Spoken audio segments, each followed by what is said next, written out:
मेरा चैनल के दर्शकों को रवि सिंह का नमस्कार। दिन भर के हलचल में आप सभी का स्वागत है। उधमपुर मानव उत्थान सेवा समिति की ओर से भी आज डिस्ट्रिक्ट हॉस्पिटल में हंस पार्क में सफाई अभियान चलाया गया। इस मौके पर सफाई करने वाले जो लोग थे उनकी ओर से यही कहना था कि लोग अपने घरों में साफ सफाई रखें और स्वच्छ भारत का जो सपना देखा जा रहा है वो पूरा करें।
जो सफाई अभियान चलाया गया इसकी जानकारी। मेरा नाम सूरमचंद थापा है। आज का सफाई अभियान मानव उत्थान सेवा समिति की तरफ से हर महीने का जो पहला रविवार है उसी रूटीन में आज भी हम सब आए हैं और जहां सफाई अभियान आप देख रहे हैं, दूर दूर से लोग रामनगर से, टिकरी मांड से, ये मनवाल से, इधर आपका ये क्रिमची मानसर है, सभी दूर दराज के क्षेत्रों से लोग वॉलंटियर जहाँ आते हैं और सेवा करते हैं। तो आज इस सेवा अभियान के साथ साथ हम जहाँ ये जिला अस्पताल में स्थित है श्री हंस पार्क, जहाँ सफाई करके हम अभी बीनेश चौक में जाएंगे, वहाँ भी साफ़ सफाई करेंगे। उसके बाद आज गुरु रविदास जयंती है और उस उपलक्ष्य में माँ राजराजेश्वरी आश्रम में मानव उत्थान सेवा समिति द्वारा सद्भावना संत सम्मेलन का आयोजन किया गया है।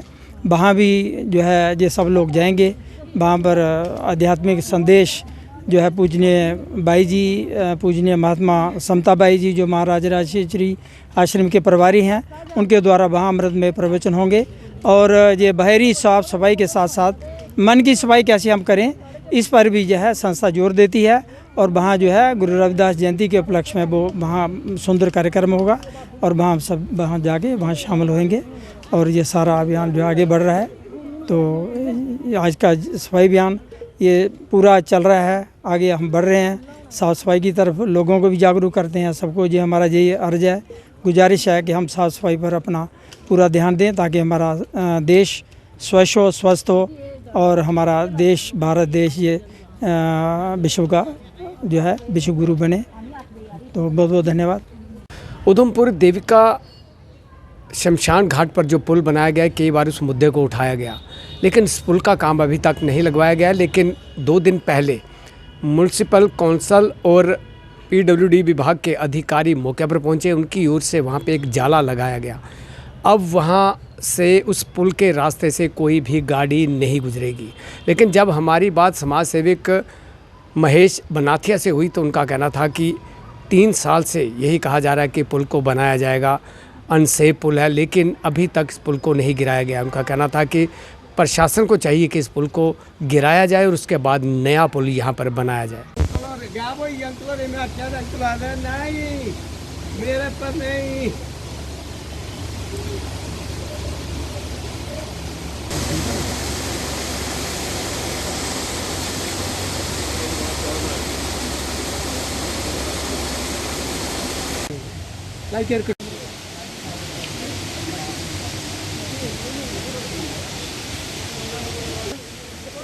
ना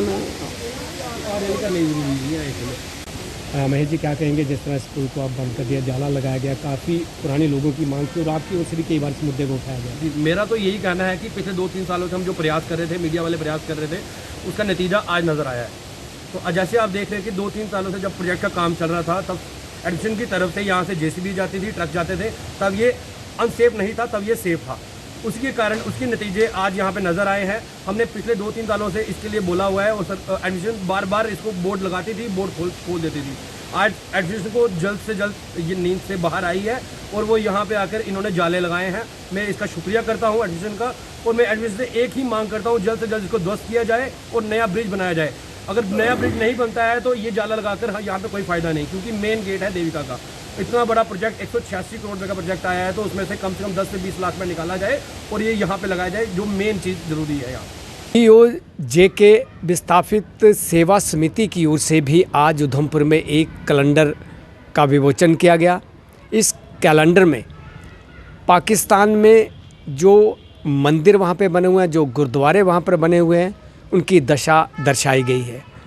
और इस मौके पर इन लोगों का कहना था कि सरकार जल्दी से जल्दी उस हिस्से को अपने कब्ज़े में ले, POK को, और जहाँ कि हमारे जो लोग यहाँ पर है वो वहाँ पर जा सकें।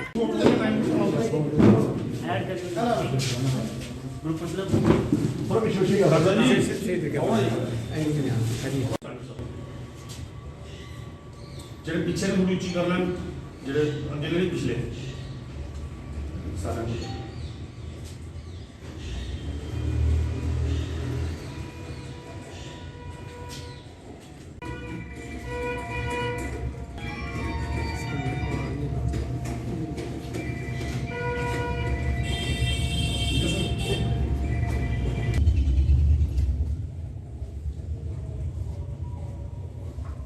डिसाइड होया सी कि ਜਿਹੜੇ ਸਾਡੇ ਮੰਦਿਰ ਗੁਰਦੁਆਰੇ ਕੋਈ ਵੀ ਜਿਹੜੇ ਉੱਥੇ ਛੁੱਟ ਗਏ ਨੇ ਪਿੱਛੇ POJK ਪਾਕ ਆਕੂਪਾਈਡ ਜੰਮੂ ਕਸ਼ਮੀਰ ਚ, ਉਹਦੇ ਕਰਕੇ ਟੇਬਲ ਕੈਲੰਡਰ ਡਿਸਾਈਡ ਹੋਇਆ ਸੀ ਕਿ ਟੇਬਲ ਕੈਲੰਡਰ ਜਿਹੜਾ ਅਸੀਂ ਛਪਵਾਵਾਂਗੇ। ਔਰ ਟੇਬਲ ਕੈਲੰਡਰ ਜਿਹੜਾ ਜਿਹੜੇ ਸਾਡੇ ਵਿਸਥਾਪਿਤ ਪਰਿਵਾਰ ਨੇ, ਜਿੰਨੇ ਵੀ ਸਾਡੇ ਜਿੱਥੇ ਨੇ, ਚਾਹੇ ਉਹ ਪੁੰਛ ਤੋਂ ਨੇ, ਮੀਰਪੁਰ ਤੋਂ ਨੇ, ਮੁਜ਼ੱਫਰਾਬਾਦ ਤੋਂ ਨੇ, ਕਿਉਂਕਿ ਕਹਾਣੀ ਸਾਰਿਆਂ ਦੀ ਇੱਕੋ ਹੀ ਹੈ। ਇਹ ਸਾਰੇ ਜਿਹੜੇ ਸਾਡੇ ਮੰਦਿਰ ਗੁਰਦੁਆਰੇ ਜਿਹੜੇ ਉੱਧਰ ਰਹਿ ਗਏ ਦੇ ਨੇ, ਇਹ ਸਾਰੇ ਉਹਨਾਂ ਦੀ ਤਸਵੀਰਾਂ ਨੇ। ਇਸ ਲਈ ਉਹਨਾਂ ਦੀ ਕੀ ਕੰਡੀਸ਼ਨ ਹੈ, ਕਿਸ ਕ੍ਰਿਟੀਕਲ ਕੰਡੀਸ਼ਨਸ ਤੋਂ ਸਾਰੇ ਨੇ, ਤਾਂ ਕਿ ਸਾਡੇ ਆਉਣ ਵਾਲਾ ਜਿਹੜੇ ਵੀ ਸਾਡੇ ਬੱਚੇ ਨੇ, ਜਿਹੜੀ ਜਨਰੇਸ਼ਨ ਹੈ, ਉਹਨੂੰ ਸਾਰਿਆਂ ਦੇ ਬਾਰੇ ਦੱਸਿਆ ਜਾ ਸਕੇ। ਉਹਦੇ ਕਰਕੇ ਕਿ ਅੱਜ ਅਸੀਂ ਕੈਲੰਡਰ ਜਿਹੜੇ ਲਾਂਚ ਕਰ ਰਹੇ ਹਾਂ, ਵਿਮੋਚਨ ਜਿਹਨੂੰ ਕਹਿ ਸਕਦੇ ਹਾਂ ਅਸੀਂ, ਉਧਮਪੁਰ 'ਚ ਆਪਣੇ ਸਾਰੇ ਪਰਿਵਾਰ ਜਿੱਥੇ ਵੀ ਹੋਣਗੇ, ਸਾਰਿਆਂ ਨੂੰ ਇਹ ਕੈਲੰਡਰ ਦਿੱਤੇ ਜਾਣਗੇ। ਤੁਸੀਂ ਆਪਣੇ ਸਾਰੇ ਕੈਲੰਡਰ ਜਿਹੜੇ ਆਪਣੇ ਪਰਿਵਾਰਾਂ ਤੱਕ पहुँचा देंगे।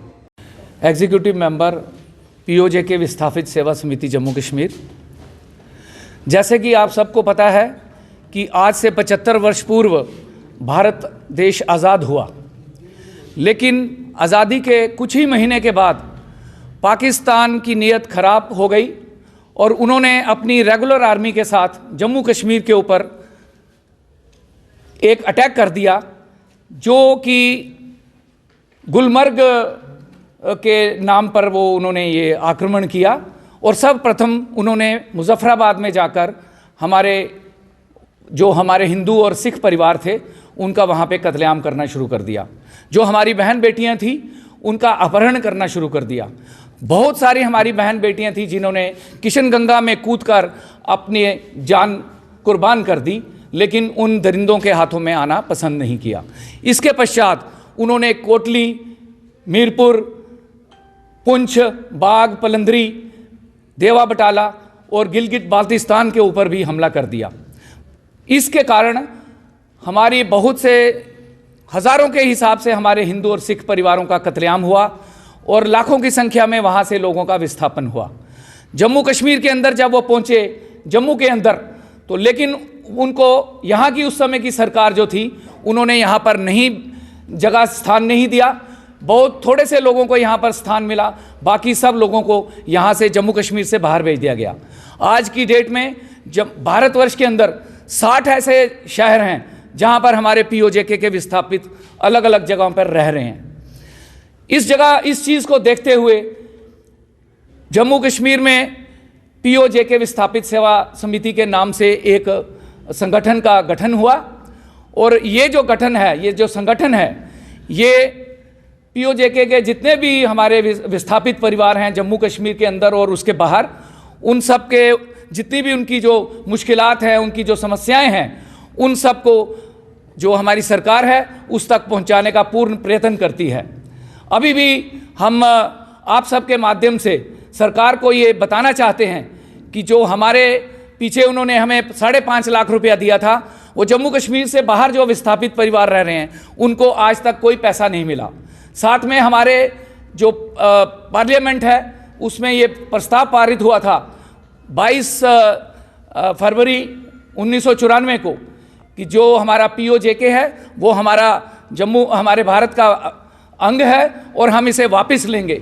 और साथ में उसी में यह भी प्रस्ताव पारित हुआ था कि जो हमारे विस्थापित परिवार हैं उनको 30-30 लाख रुपया दिया जाएगा।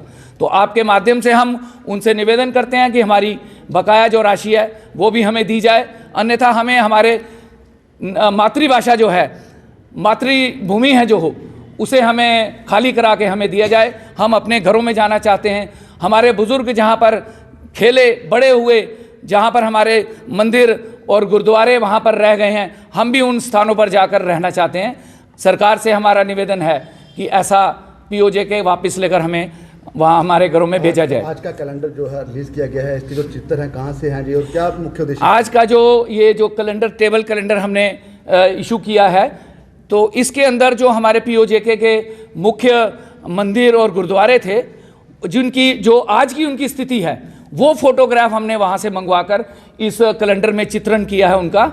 और ये जितने भी हमारे विस्थापित परिवार हैं जम्मू कश्मीर के अंदर और जम्मू कश्मीर से बाहर, उनको हम सबको सभी के घरों में भिजवाने का कार्य करने जा रहे हैं। इसका दर्शाने का मुख्य उद्देश्य क्या है? मुख्य उद्देश्य ये है कि हमारे जैसे हम लोग भी यहाँ जम्मू में पैदा हुए और हमारे बच्चे भी हैं आगे, तो उनको हम ये बता सकें कि हमारी मातृभूमि कौन सी है, हम बेसिकली कहाँ के रहने वाले हैं, और ये हमारे मंदिर हैं, ये हमारे गुरुद्वारे हैं, इन्हें हमें वो याद रखना है। जबकि अगर हमें वहाँ जाने का मौका मिला तो इनको पता चलेगा कि ये स्थान हमारा जो धार्मिक स्थान है कहाँ कहाँ पर है। इसके अतिरिक्त हमारी जो ये दुर्दशा हुई, 75 साल तक हमारा कोई भी एक व्यक्ति भी जो है पार्लियामेंट में या असेंबली में या राज्यसभा में कोई नहीं आया। उसके लिए सरकार ने हमारी 24 सीटें फ्रीज की हुई हैं।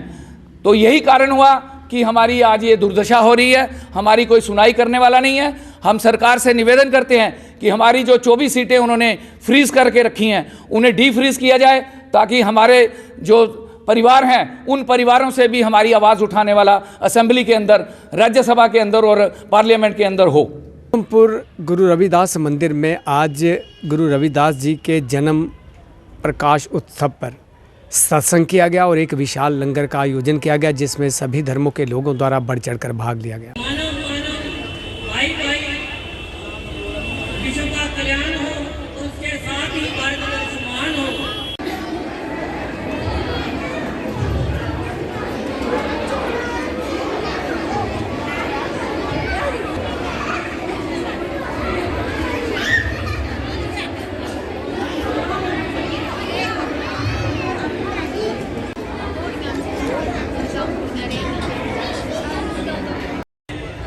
गुरु महाराज जी का वचन है, उनको दोहरा रही है और उनको प्रवचनों के साथ आपको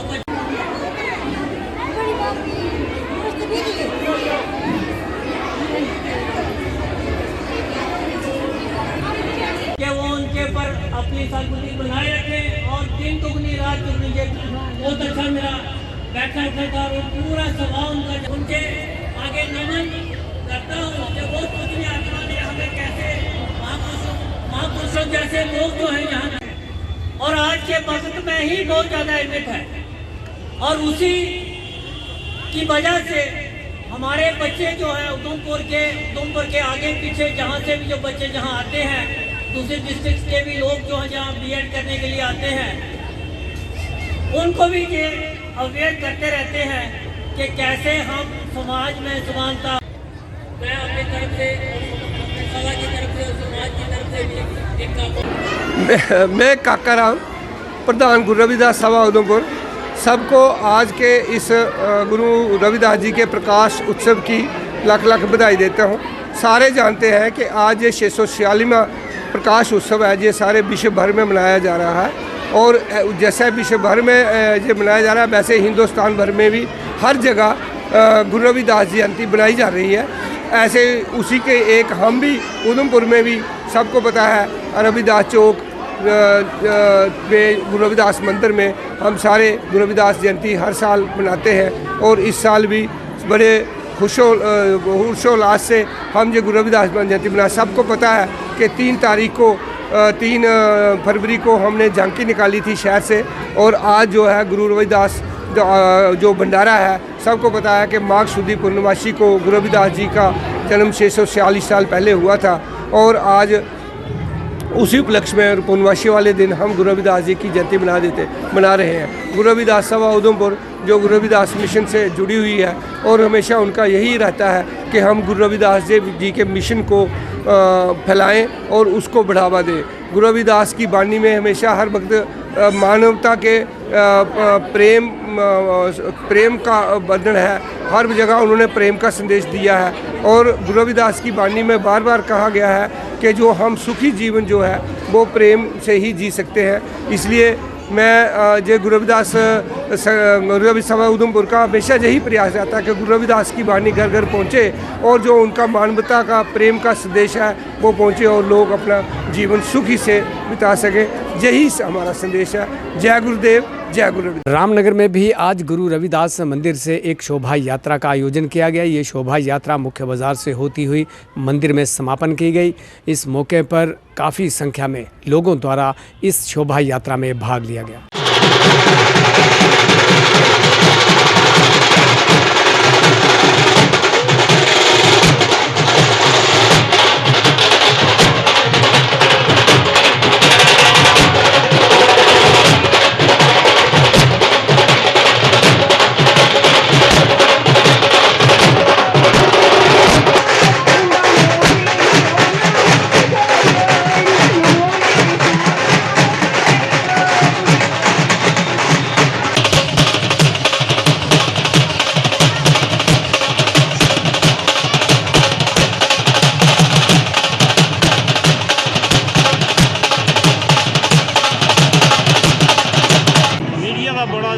शुक्रिया अदा करना जिन्हें कि साड़ी इस जन्मदिन के ऊपर लाइव की कवर करने की कोशिश की, और दो त्रै बारी पहले भी इन्हें कवर किया जिसलै कि साड़ी प्रभात फेरी होती रही।